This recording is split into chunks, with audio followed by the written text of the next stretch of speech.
Tabut YHWH dikembalikan kepada orang Israel. 1 Samuel 6. Setelah 7 bulan lamanya tabut YHWH itu ada di daerah orang Filistin.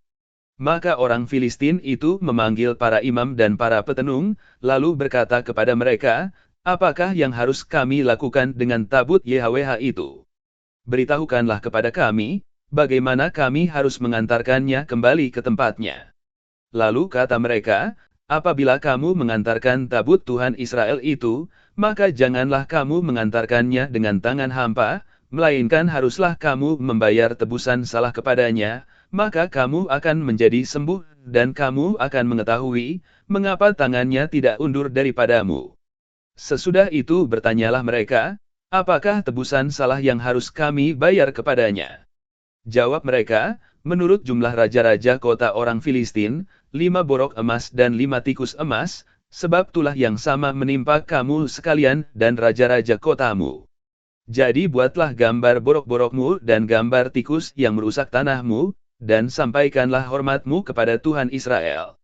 Mungkin ia akan mengangkat daripadamu, daripada dewamu dan daripada tanahmu tangannya yang menekan dengan berat. Mengapa kamu berkeras hati, sama seperti orang Mesir dan Firaun berkeras hati? Bukankah mereka membiarkan bangsa itu pergi, ketika ia mempermain-mainkan mereka?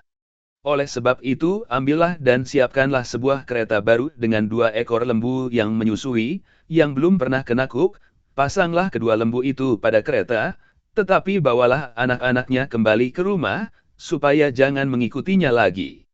Kemudian ambillah tabut YHWH, muatkanlah itu ke atas kereta, dan letakkanlah benda-benda emas, yang harus kamu bayar kepadanya sebagai tebusan salah, ke dalam suatu peti di sisinya. Dan biarkanlah tabut itu pergi. Perhatikanlah, apabila tabut itu mengambil jalan ke daerahnya, ke Bet-Semes, maka dialah itu yang telah mendatangkan malapetaka yang hebat ini kepada kita. Dan jika tidak, maka kita mengetahui, bahwa bukanlah tangannya yang telah menimpa kita, kebetulan saja hal itu terjadi kepada kita. Demikianlah diperbuat orang-orang itu. Mereka mengambil 2 ekor lembu yang menyusui, dipasangnya pada kereta, tetapi anak-anaknya ditahan di rumah. Mereka meletakkan tabut YHWH ke atas kereta, juga peti berisi tikus-tikus emas dan gambar benjol-benjol mereka. Lembu-lembu itu langsung mengikuti jalan yang ke Bet-Semes, melalui satu jalan raya, sambil menguak dengan tidak menyimpang ke kanan atau ke kiri, sedang raja-raja kota orang Filistin itu berjalan di belakangnya sampai ke daerah Bet-Semes. Orang-orang Bet-Semes sedang menuai gandum di lembah. Ketika mereka mengangkat muka, maka tampaklah kepada mereka tabut itu, lalu bersukacitalah mereka melihatnya. Kereta itu sampai ke ladang Yosua, orang Bet-Semes itu, dan berhenti di sana. Di sana ada batu besar. Mereka membelah kayu kereta itu, dan mereka mempersembahkan lembu-lembu sebagai korban bakaran kepada YHWH. Orang-orang suku Lewi menurunkan tabut YHWH dengan peti yang ada di sebelahnya, yang di dalamnya ada benda-benda emas itu, lalu menaruhnya di atas batu besar itu, dan pada hari itu orang-orang Bet-Semes mempersembahkan korban bakaran dan korban sembelihan kepada YHWH. Ketika kelima raja kota orang Filistin melihat hal itu, pulanglah mereka ke Ekron pada hari itu juga. Inilah benjol-benjol emas yang dibayar orang Filistin kepada YHWH sebagai tebusan salah, dari Asdod 1, dari Gaza 1, dari Askelon 1, dari Gad 1, dari Ekron 1.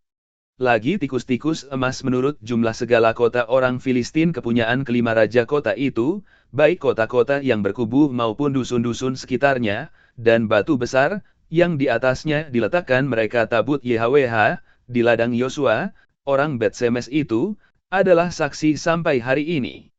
Dan ia membunuh beberapa orang Bet-Semes, karena mereka melihat ke dalam tabut YHWH, ia membunuh 70 orang dari rakyat itu.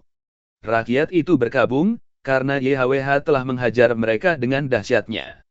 Dan orang-orang Bet-Semes berkata, "Siapakah yang tahan berdiri di hadapan YHWH, Tuhan yang kudus ini? Kepada siapakah ia akan berangkat meninggalkan kita?" Lalu mereka mengirim utusan kepada penduduk Kiryat Yearim dengan pesan, "Orang Filistin telah mengembalikan tabut YHWH, datanglah dan angkutlah itu kepadamu." 1 Samuel 7. Lalu orang-orang Kiryat Yearim datang, mereka mengangkut tabut YHWH itu, dan membawanya ke dalam rumah Abinadab, yang di atas bukit. Dan Eleazar, anaknya, mereka kuduskan untuk menjaga tabut YHWH itu.